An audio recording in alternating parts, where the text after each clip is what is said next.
Hello and hi, and welcome back to Everlasting Summer Episode 3.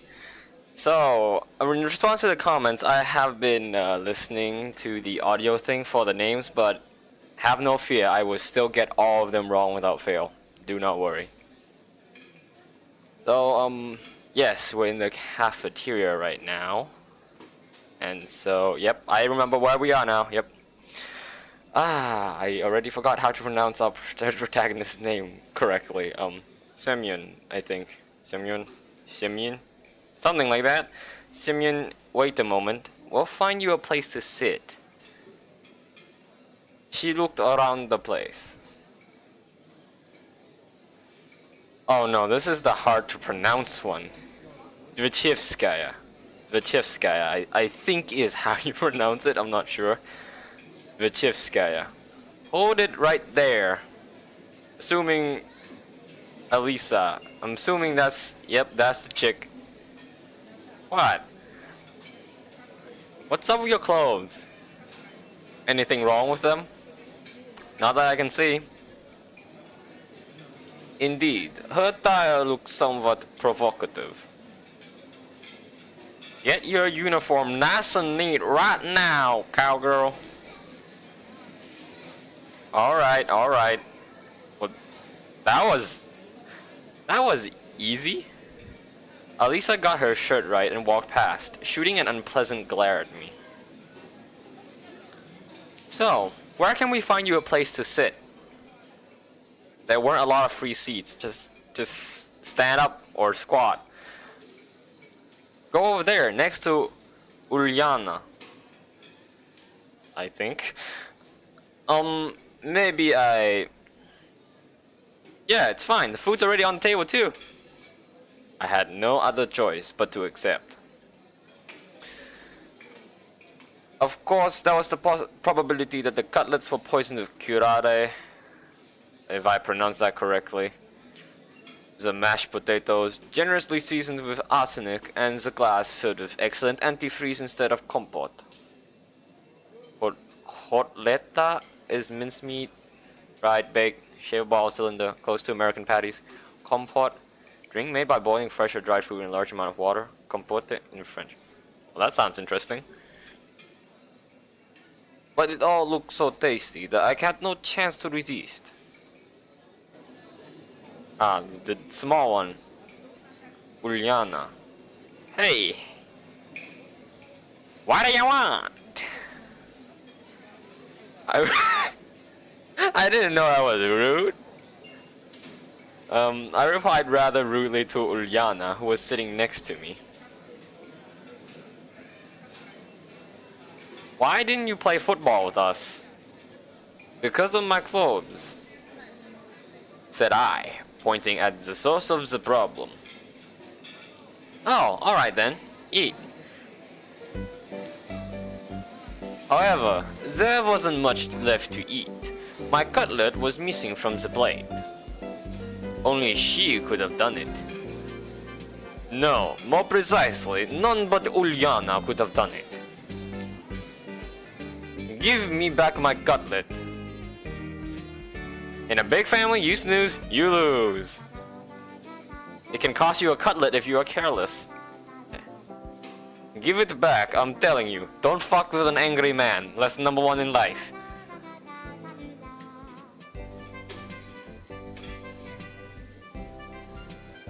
That's my food. I'll take the cutlet. I am fucking hungry.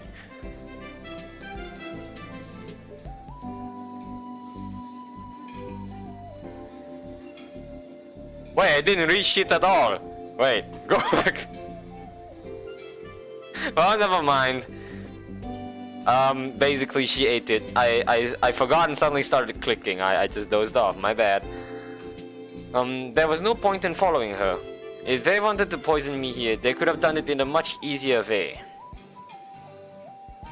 About a minute later, Ulyana returned and handed me the plate with a steaming hot cutlet on it. Oh, that's the thing. Peas. Here's one for the starving. Thanks. It was all I could say.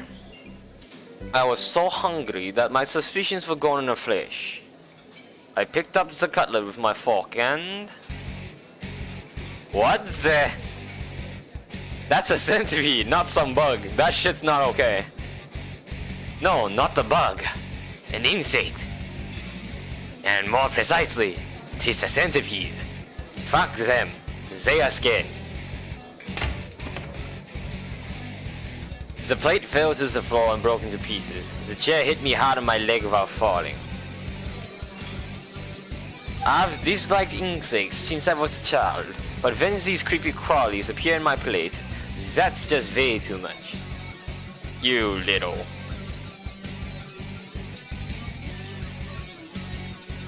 Uliana seemed ready for such a twist and was already at the door, laughing as if she had just heard a fresh stand-up comedy joke. I dashed after her. We ran out of the canteen. We were just a few dozen meters apart, and I felt I would catch this little girl easily. We ran through the square, past the club's house, and ran onto the forest path. I started to gasp for breath. I should have quit smoking, I guess. Uliana passed out of sight on the next turn. It can't be true that she managed to get away from me. It simply can't. I stopped and tried to catch my breath again. Wow, she does play soccer vigorously. Night was falling. How long did we run after her? Looks like I'm lost. It's a bad idea to stay in the woods at night. Better get back to the camp. However, I had absolutely no clue which way to go.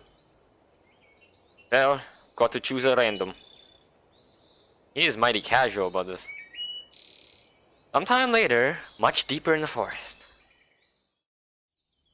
Holy fuck, where are we? I wandered for quite some time in the forest and even thought of crying for help. But finally, I saw the camp's fence beyond the trees. Everything fell back into place. The bus is gone, I mumbled quietly.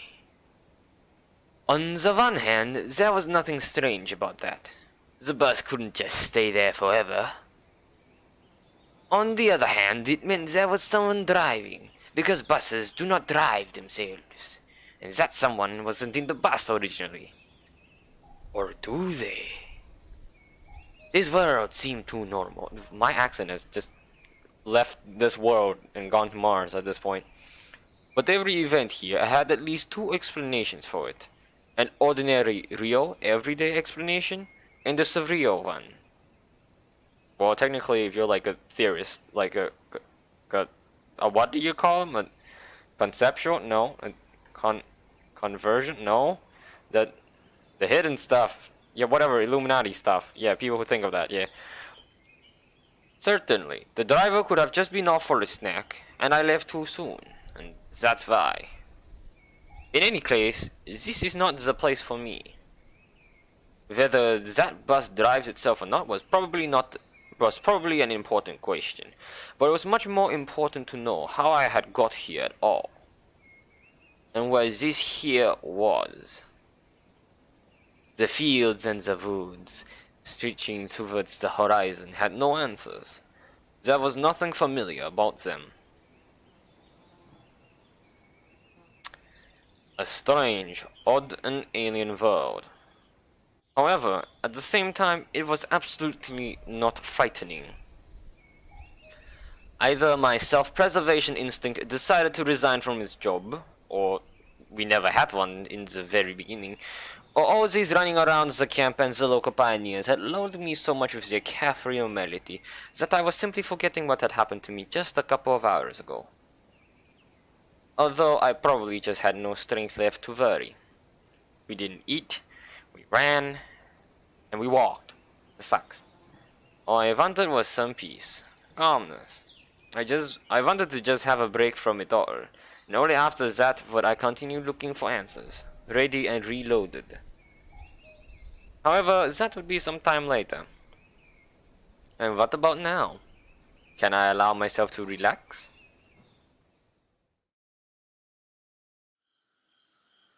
It got completely dark, and in any case it was better to spend the night in the camp. I was about to head back when someone came up silently from behind. Slaviye. Hello, miss. A name I probably pronounced incorrectly. Hello, what are you doing here so late? I got lost. It was Slavia standing before me. I was so surprised that I jumped. So, you didn't catch Ulyana, did you? She smiled. I nodded disappointedly and sighed. No wonder. No one ever has. Yeah, she's a real rocket girl. She could have found better use for her energy than looking for adventures. You must be hungry. You didn't manage to have dinner at all. Indeed, I had completely forgot about my hunger, but after those words of hers, my stomach drew attention to itself by giving a traitorous grumble. Slavia smiled. Let's go then. But, is the canteen still open? It's alright, I have the keys. The keys?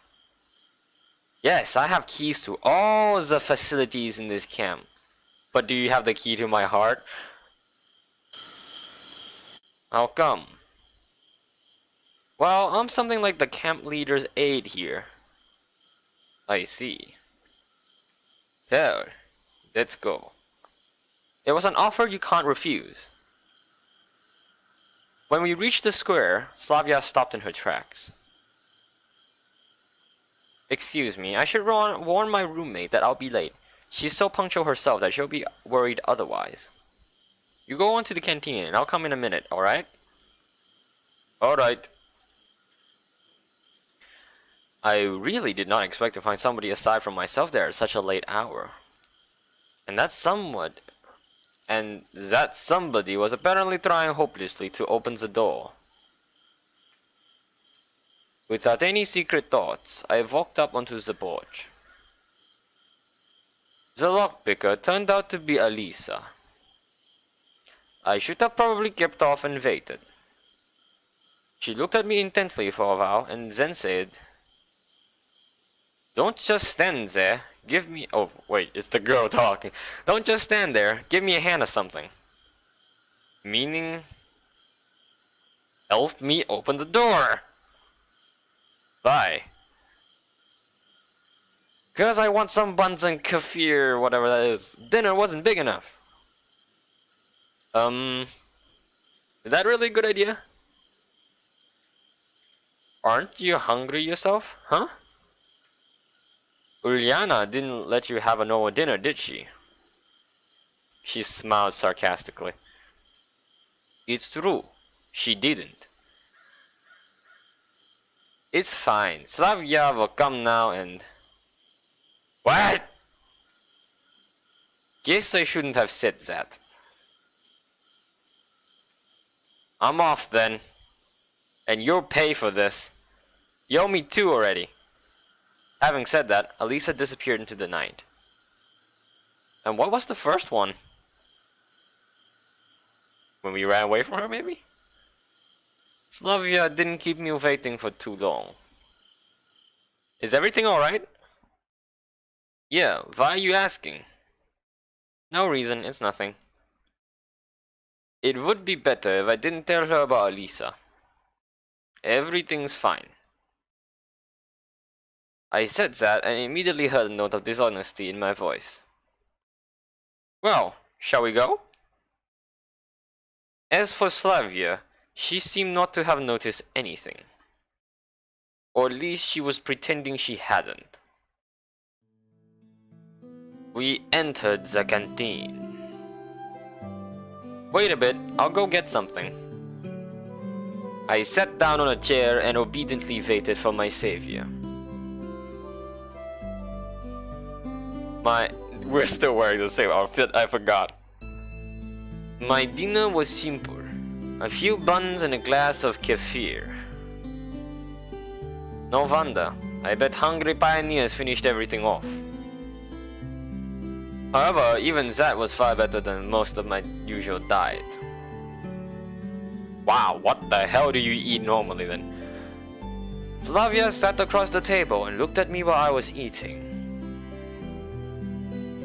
Is there something on my face? No, just...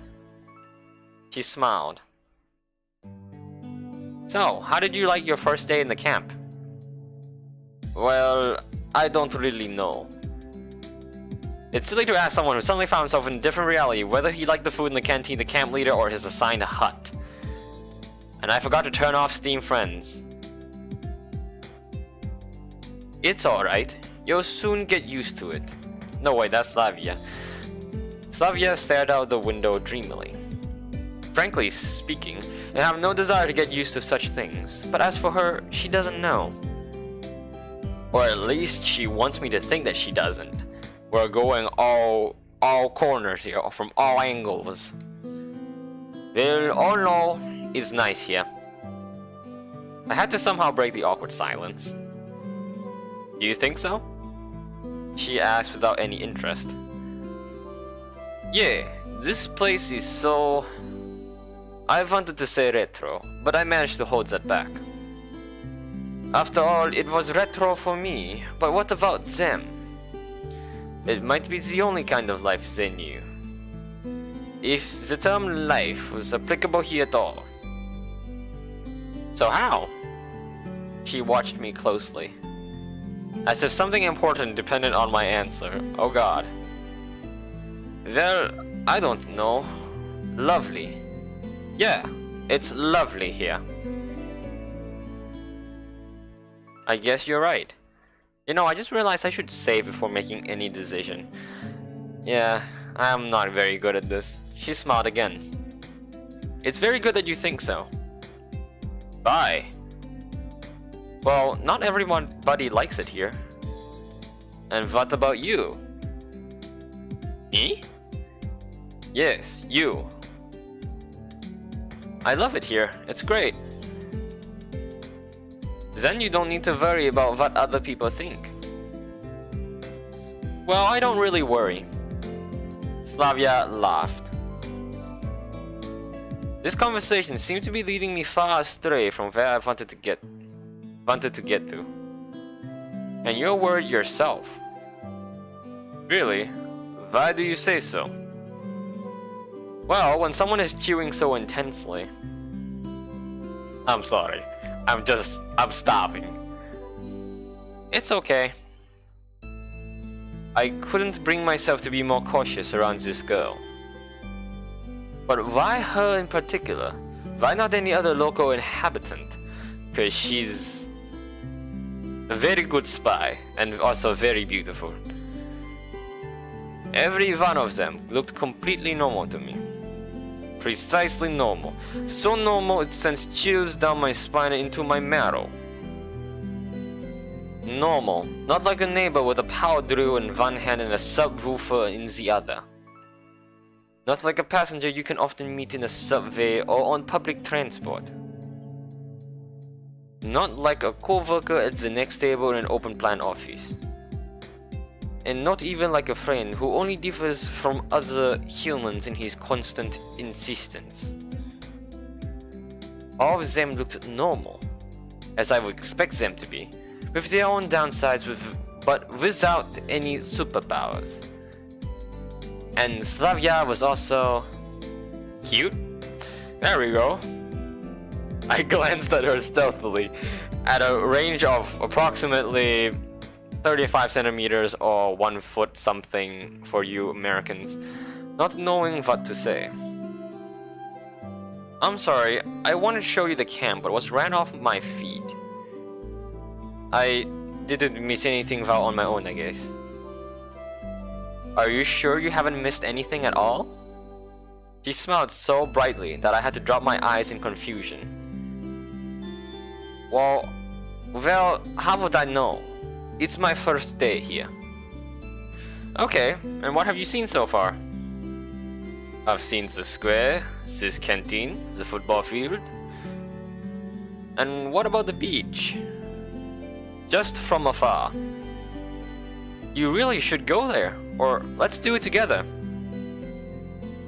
Yeah, okay, we will. Her naturalness started to scare me, but then I thought, what if everything that happens here is how it's supposed to be, and this world looks strange only to me, while for them it is normal? Maybe I was thrown into the past? Yes, that would explain a lot. Can I ask a stupid question? No. Damn it! Slavia smiled and stood up from the table. It's late. Can you find a way to Olga Dmitrievna's? Probably pronounced that wrong. Dmitrievna. Olga. By yourself? Of course I can. But why should I go there? Especially late at night. With no lights. As a single man. Anyways, I'll shut up now. She'll settle you with someone. What for? Probably this question seems stupid because Slavia bursted into good-natured laughter. You need to sleep somewhere, right? That makes sense. Fine, I'll be off then. Good night. Night. It's strange that she left in such a hurry. A bundle of keys left in the door lock caught my attention. I was going to catch up to Slavia, but where does she live? And knocking on every door during the middle of the night didn't sound like a bright idea. Why can I not save? Oh, you game developers, you are nasty. Game devs, you are nasty. Leaving the keys here is probably not gonna be a good idea in the middle of the night. I'll just take the keys. I better take them. I'ma save. Is this a save button? Oh shit, I did not click the save button. Yep, who knows what happens here at night. Wait, no, that's load. Yep, save. Yep, we'll just save right there. Yep. We're still on day 1, Jesus. Holy cow. Such thoughts gave me chills. It's me who needs to be careful here in the first place. The night, though dark, wasn't silent at all. One could hear chirping crickets, the songs of the night birds, and rustling trees from everywhere. A sudden desire to follow Slavia's advice and go to the camp leader's cabin appeared. I don't know why, but the sight of the unknown bronze builder of communism put me in a constructive mood. I sat on the bench and started to recall everything that happened today. That was all my constructive mood could offer. Boy, you are not very constructive. Here was much brighter than near the canteen, and tardy pioneers were running by, so this place didn't seem scary at all. Bus, summer camp, girls. I was so tired from everything new and strange that I could not come up with a single explanation for what was going on. I heard a barely noticeable rustle nearby. I shivered and looked in that direction.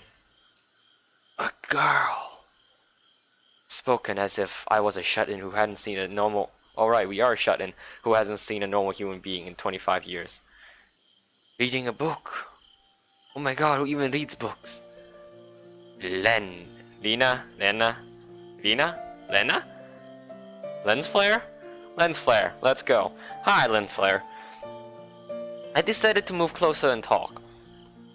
She was the only new person I had met here without exchanging even a few words. Hi, what are you reading? Lens flare was so surprised that she even jumped. As in physically? Sorry, didn't mean to scare you. Never mind. She blushed and stared at the book again. So, what are you reading? On the cover was written Gone with the Wind. Gone with the Wind. Sounds familiar, but I don't exactly know what it is. Well, I don't know what she thinks of it. Better not to just praise the book. I mean, technically I could do it, but this guy is clearly no conversationalist. Well, we'll keep silent, I guess? What question did we just ask? I already forgot the entire conversation. She hasn't said anything. Praise the book then. A good book. Thanks.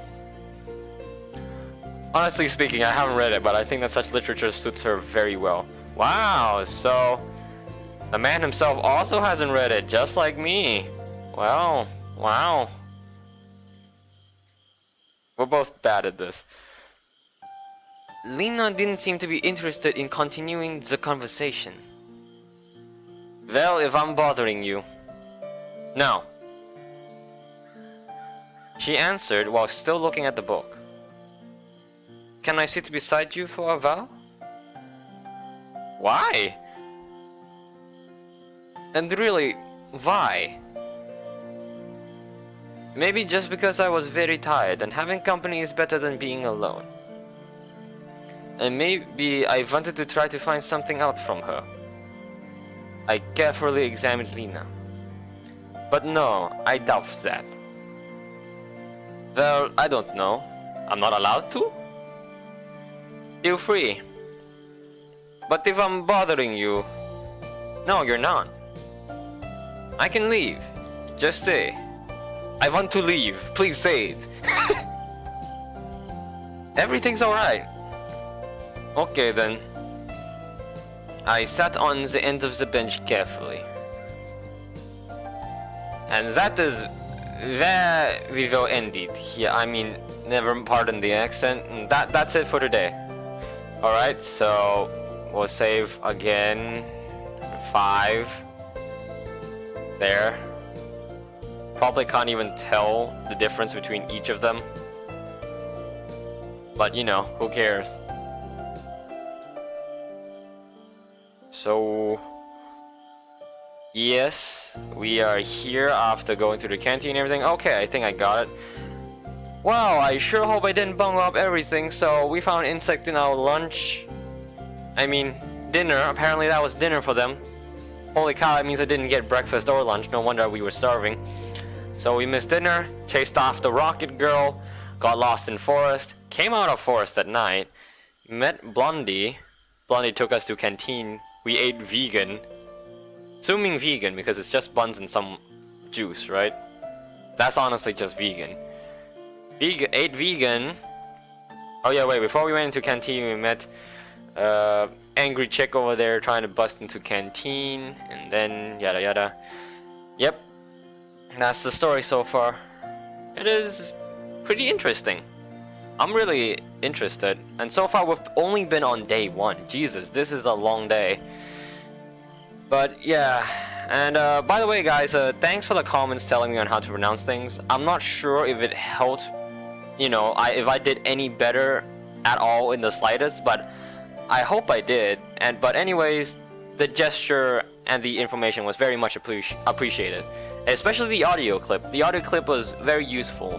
The one that was sent by, let me see. Well, I can't really read your name, so I can't pronounce it. I'm sorry, but yeah, the guy who sent me the clip telling me how to pronounce each of the names and things in Everlasting Summer. Thank you very much for sending it, commenting down on the video. That was very helpful. And anyways guys, that's it for now. I'll see you guys next week. Bye bye.